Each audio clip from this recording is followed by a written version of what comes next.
Fala galera, bem-vindos à nossa videoaula de minimização de autômatos. Bem, este assunto é abordado na matéria de Teoria da Computação, que é ministrada pelo nosso professor Alexandre Paes, no curso de Ciência da Computação, na Universidade Federal de Alagoas, campus Arapiraca. Nossa equipe é composta pelos seguintes integrantes: Danilo Souza, Hugo Hernani, Alisson Oliveira e Marcos Piancó. Bem, durante a nossa videoaula iremos abordar os seguintes tópicos sobre a minimização de autômatos. O que é a minimização de autômatos, os pré-requisitos para realizar a minimização de autômatos, algoritmo de minimização de autômatos, resolução de exercícios para melhor exemplificar a minimização de autômatos e uma conclusão acerca do assunto.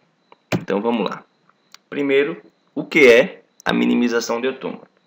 Bem, a minimização de autômato é um método sistêmico aplicado a autômatos finitos determinísticos, que tem as seguintes finalidades: a redução do número de estados, ou seja, unificar os estados equivalentes, e a criação de um autômato equivalente ao autômato finito determinístico original. Bem, há uma questão interessante a ser levada em conta.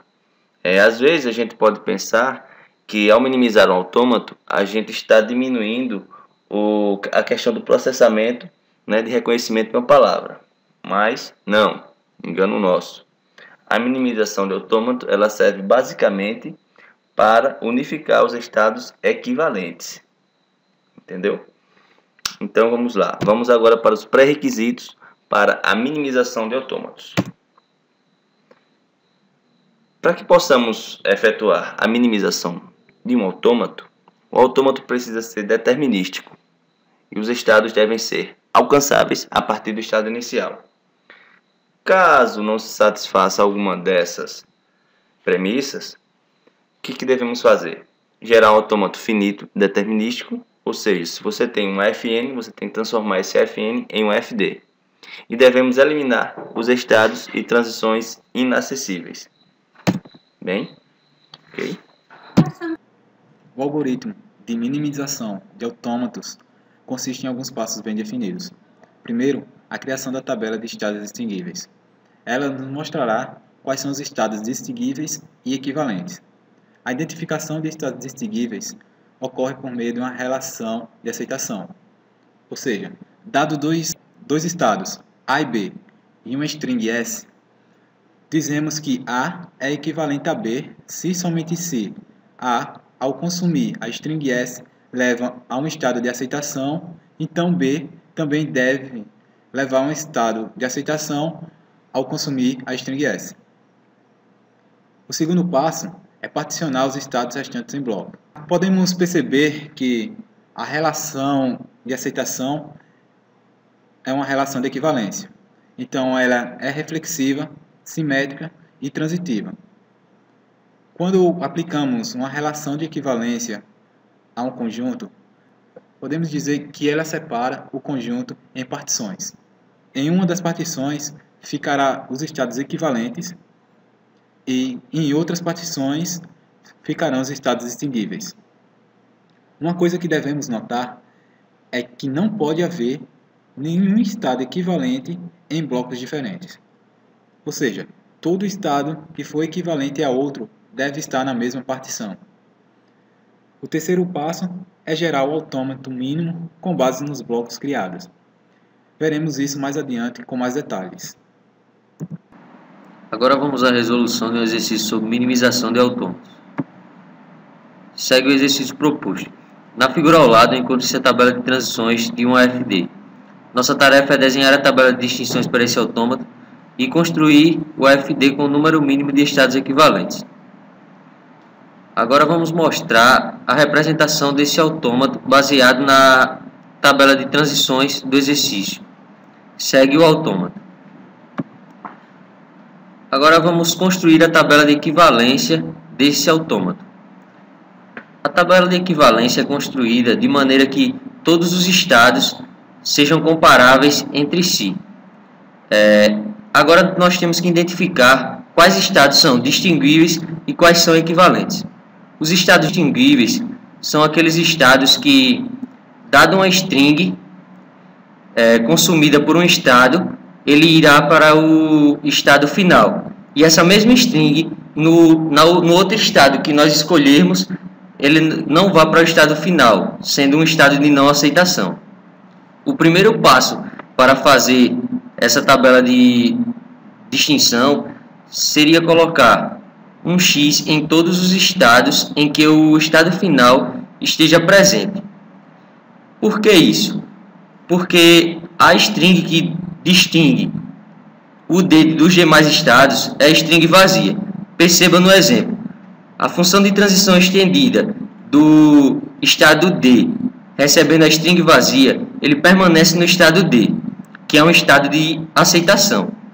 A função de transição do estado A recebendo uma string vazia, ela permanecerá no estado A, que é um estado de não aceitação.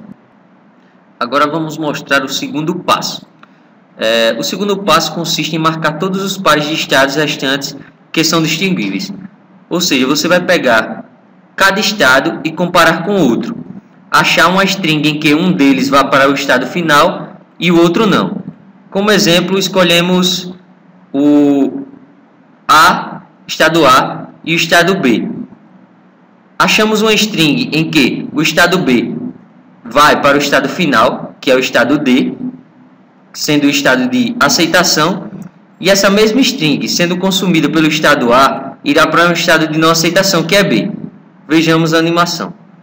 B consumindo 1, ele irá para C, e C consumindo 0, ele irá para D, que é um estado de aceitação. Agora, vemos A consumindo 1, vai para A, e consumindo 0, vai para B, que é o estado de não aceitação. Agora vamos ao exemplo, escolhendo o estado C e o estado A. Achamos uma string em que o estado C vai para o estado de aceitação, que é o 0. E essa mesma string, sendo consumida pelo estado A, ela irá para um estado de não aceitação, que é o B. Vejamos a animação. C consumindo 0, indo para D, estado de aceitação, e A consumindo 0, indo para B, um estado de não aceitação. Portanto, esses dois são distinguíveis também. Agora vamos mostrar alguns outros exemplos de estados que são distinguíveis. Por exemplo, escolhemos o estado E e A. O estado E, recebendo 0, ele irá para D, que é um estado de aceitação. Já o A, recebendo 0, ele irá para B, que é um estado de não aceitação. Fazendo isso para os outros, vamos perceber que F, A e HA também são estados de não aceitação, e sendo distinguíveis. Agora vamos mostrar um exemplo em que os estados são equivalentes. Escolhemos os estados A e G para mostrar isso. Por que esses dois estados são equivalentes? Porque não há nenhuma string em que A receba e G receba a mesma string que um deles vá para o estado final e o outro não. Utilizamos o círculo para mostrar os estados que são equivalentes. Agora vamos mostrar a construção de todas as tabelas de transições. Segue todas elas para a construção da tabela. E agora mostramos o autômato e sua tabela de transição completa, feita a partir da tabela de transição anterior. Bem, pessoal, com base nos exercícios anteriores, nós podemos concluir quais são os estados equivalentes e quais são os estados distinguíveis. Agora nós vamos particionar esses estados em blocos.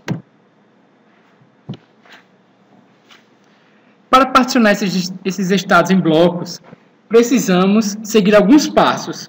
Primeiro, vamos particionar os estados equivalentes. Veja que com a tabela que nós construímos, os estados A e G são equivalentes. Então, os colocaremos em um bloco. Da mesma forma, os estados B e F colocaremos em outro bloco. Também os estados C e E ficam em outro bloco.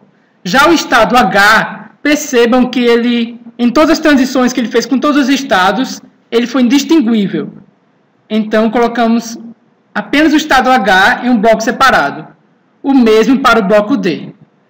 Depois que criamos todas essas partes, esses blocos, podemos fazer o último passo de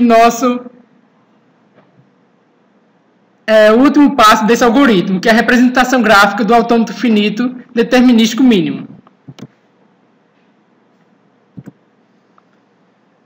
Essa é a representação gráfica, com as mesmas strings do autômato anterior, mas com os estados separados por partes. A e G um estado, B e F outro estado, C e E outro estado, H um estado sozinho e D o estado final, como anteriormente.